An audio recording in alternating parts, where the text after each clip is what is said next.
Hello दोस्तों, गुरांगो mathematics class पर आप लोगों का स्वागत है। आज हम लोग 9th क्लास का मॉडल क्वेश्चन हिंदी का 40 मॉडल क्वेश्चन करने वाले हैं। आप लोगों का 9th क्लास का एग्ज़ाम 1 और 2 मार्च को होने वाला है। तो 1 और 2 मार्च में हिंदी का जो 40 क्वेश्चन पूछेंगे, जिसमें आप लोगों का 1.5 घंटा का समय रहेगा। ठीक है, 1 घंटा 30 मिनट का समय रहेगा, जिसमें सभी प्रश्नों का उत्तर अनिवार्य देना होगा आप लोगों को, और प्रत्येक प्रश्न के लिए 1 अंक निर्धारित रहेंगे। ठीक है, प्रत्येक प्रश्न के लिए, जिसमें आप लोगों को 40 क्वेश्चन में 40 अंक मार्क्स रहेगा। ठीक है, तो चलिए हम लोग एक एक प्रश्न को देखते हैं विस्तार पूर्वक से। तो पहला प्रश्न से हम लोग देखते हैं। पहला प्रश्न से पहले एक गद्यांश दिया है, जिसमें हम लोग को पढ़ना है ध्यानपूर्वक। क्या दिया है कि हमारे देश में कई प्रकार के त्यौहार मनाए जाते हैं। इनमें कुछ धर्म से जुड़े होते हैं तो कुछ नववर्ष के आगमन से जुड़े होते हैं। त्योहारों के कारण पूरा वर्ष उमंग से भरा पूरा बना रहता है। नववर्ष के आगमन के समय तो खेत लहलहाते लगते हैं, उनकी कटाई आरंभ हो जाती है, किसान का मन भी प्रचलित हो जाता है। इसी प्रकार महापुरुषों की याद में मनाए जाने वाले त्योहारों हमारे मन को देशभक्ति एवं गौरव की भावना से सराबोर कर देते हैं। सभी त्योहारों के लक्ष्य एक ही है। हम सभी त्योहारों को मिलजुल कर एक साथ हर्षोल्लास के साथ मनाएं और उसमें निहित अच्छे विचारों को संपूर्ण समाज में फैलाने में मदद करें, जिससे सभी धर्मों के लोगों को एकजुटता की भावना जागृत हो सके। देखिए, गद्यांश पढ़ने के बाद आप लोगों को ये क्वेश्चन का जवाब देना है। इसी प्रकार गद्यांश रहेगा। तो क्वेश्चन फिर दिया हुआ है, इसमें क्वेश्चन क्या है कि गद्यांश के अनुसार किसके आगमन के समय खेत लहलहाते हैं। तो किसके आगमन के में खेत लहलहाते हैं? तो नववर्ष के आगमन के समय। ठीक है, ऑप्शन ए इसका सही आंसर हो जाएगा। ठीक है, चलिए अगला क्वेश्चन देखते हैं। अगला क्वेश्चन क्या है? अगला क्वेश्चन है गद्यांश के अनुसार हम सभी त्योहारों को मिलजुल कर एक साथ कैसे मनाते हैं। तो एक साथ कैसे मनाते हैं? हर्षोल्लास के साथ मनाते हैं। ठीक है, कैसे मनाते हैं? हर्षोल्लास के साथ मनाते हैं। ठीक है, ऑप्शन बी इसका सही आंसर हो जाएगा। चलिए अगला क्वेश्चन देखते हैं। अगला क्वेश्चन क्या है? गद्यांश का सर्वाधिक उचित शीर्षक क्या होगा? तो गद्यांश का सर्वाधिक उचित शीर्षक जो होगा ये क्या हो जाएगा? तो त्योहार का महत्व। ठीक है, ऑप्शन डी। चलिए अगला चौथा क्वेश्चन क्या है? प्रफुल्लित शब्द का पर्यायवाची शब्द क्या होता है? खुशी होता है। ठीक है, प्रफुल्लित शब्द का पर्यायवाची शब्द होता है खुशी। ठीक है, चलिए अगला क्वेश्चन देखते हैं। अगला क्वेश्चन क्या है? अगला आगे एक और गद्यांश दिया है, जिसमें आप लोग को पढ़ने के बाद 5 में से 8 का जवाब देना है। ठीक है, क्या गद्यांश दिया है? पंछी और बादल ये भगवान के डाकिये हैं, जो एक महादेश से दूसरे महादेश को जाते हैं। हम तो समझ नहीं पाते हैं, मगर उसकी लाई चिट्ठियाँ पेड़ पौधे पानी और पहाड़ बचते हैं। ठीक है, हम केवल यह आंकते हैं कि एक देश की धरती दूसरे देश को सुगंध भेजती है। ठीक है, चलिए अब क्वेश्चन को देखते हैं। क्वेश्चन क्या दिया हुआ है कि पंछी और बादल को किस रूप में बतलाया गया है। तो पंछी और बादल को किस रूप में बताया गया है? तो डाकिये के रूप में बताया गया है। ठीक है, डाकिये के रूप में बताया गया है, ऑप्शन ए। चलिए अगला क्वेश्चन है। अगला क्वेश्चन है एक देश से दूसरे महादेश कौन जाते हैं? तो एक देश से दूसरे महादेश कौन जाते हैं? आपका ऑप्शन इधर और है, क्या ऑप्शन है? तो यहाँ पर फूल और पत्ते दिया है ऑप्शन ए में, ऑप्शन बी में पेड़ और पौधे, और ऑप्शन सी में पहाड़ और पानी, और ऑप्शन डी में पंछी और बादल। तो इसका सही आंसर क्या हो जाएगा? पंछी और बादल। ठीक है, पंछी और बादल हो जाएगा इसका सही आंसर। चलिए अगला क्वेश्चन देखते हैं। अगला क्वेश्चन क्या है? सुगंध में कौन सा उपसर्ग होता है? सुगंध में उपसर्ग किसे कहते हैं? क्या आप लोगों को उपसर्ग पता होगा कि उपसर्ग किसे कहते हैं? तो उपसर्ग जो होता है ये किसे कहते हैं? जो शब्द या वाक्य के पहले लगकर शब्द में परिवर्तन लाता है उसे उपसर्ग कहते हैं। तो यहाँ पर क्या है? ये शब्द क्या है? सुगंध। ठीक है, क्या शब्द है? सुगंध। सुगंध। ठीक है, तो सुगंध है। सुगंध में कौन सा शब्द पहले लगा है? तो सु लगा है। ठीक है, सु जो शब्द है ये शब्द लगा है सुगंध में पहले। तो यानी कि सुगंध में सु पहले आया है, तो सु जो है इसका सही क्या हो जाएगा? आंसर हो जाएगा। तो सु किस में है, तो ऑप्शन बी में है, यानी कि ऑप्शन बी इसका सही आंसर हो जाएगा। चलिए अगला क्वेश्चन देखते हैं। अगला क्वेश्चन, गद्यांश का उचित शीर्षक क्या हो सकता है? तो गद्यांश का उचित शीर्षक जो है वो क्या है? प्राकृतिक के संवहन, देश और महादेश, देश और महादेश, पानी और पहाड़, पेड़ और पौधे, पेड़ और पौधे। तो क्या हो जाएगा? प्राकृतिक का संवहन। ठीक है, इसका आंसर हो जाएगा ऑप्शन ए। चलिए अगला क्वेश्चन देखते हैं। अगला क्वेश्चन जो है, संख्यावाचक विशेषण की पहचान करें। संख्यावाचक, लाल टोपी नहीं होगा, कहा कि विशेषता को बता रहा है। किसको विशेषता?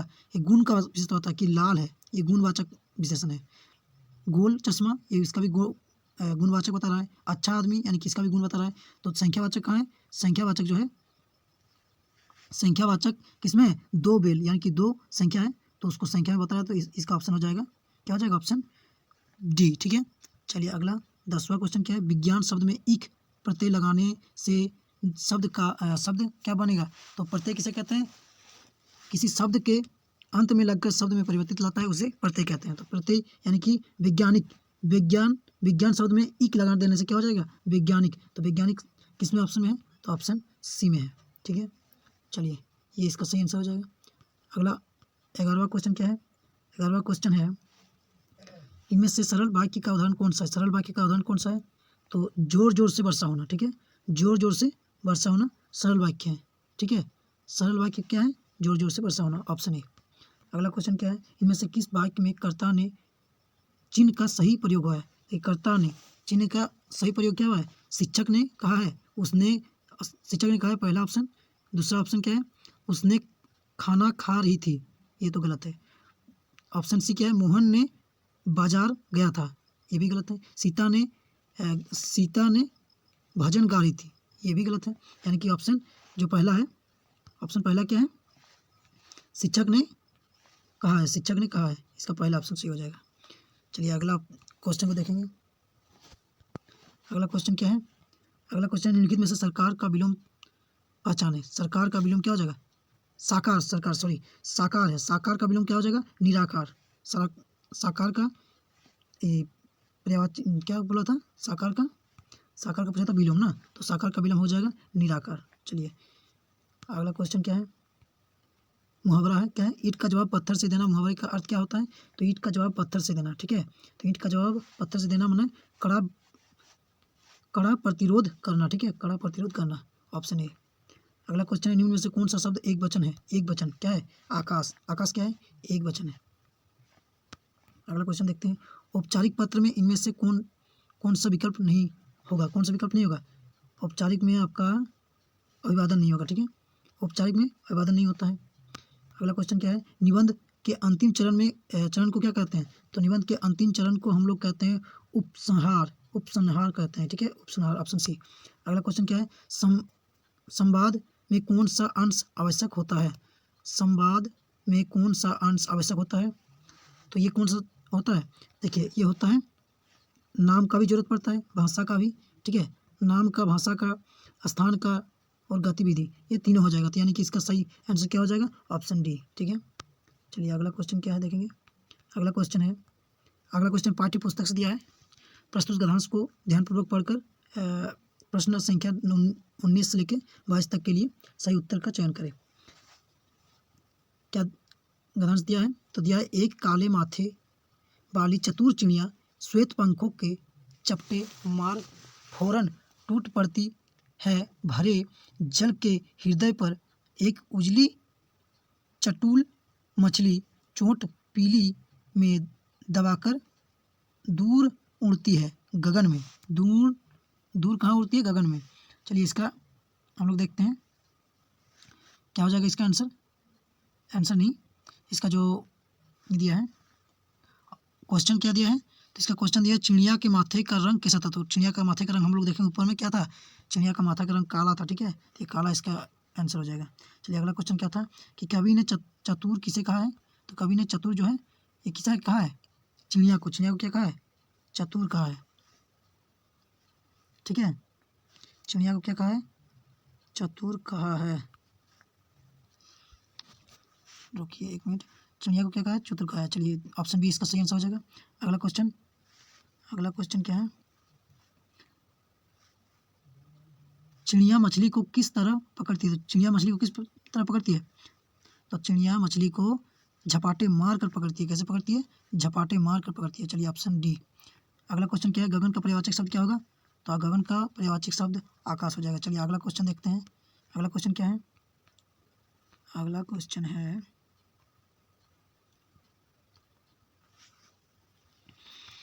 रुकिए 1 मिनट। अगला क्वेश्चन 23वां क्वेश्चन है पाठ्य पुस्तक से। क्या क्वेश्चन है? साखिया एवं संबंध पाठ के आधार पर दिए गए पदों और उनके तत्सम रूप दिए गए हैं, इनमें गलत विकल्प का चयन किया। गलत विकल्प क्या है? पखा पखी पशु पक्षी। पखा पखी पशु पक्षी, ये तो गलत है।